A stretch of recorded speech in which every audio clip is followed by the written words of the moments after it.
আচ্ছা, আমরা সবাই কিন্তু আয়না দেখতে খুবই ভালোবাসি, তাই না?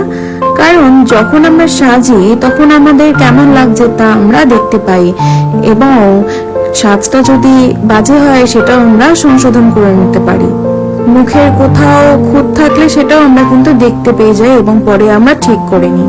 ঠিক তেমন ভাবে ঈশ্বরের বাক্যটাও একটি আয়নার মতো, যেটা পড়লে আমাদের জীবনের ভুলগুলো আমরা শুধরে নিতে পারি এবং সেইভাবে সত্যের পথে আমরা চলতে পারি।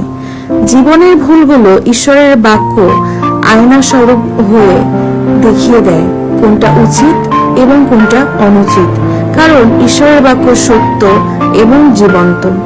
আমিন।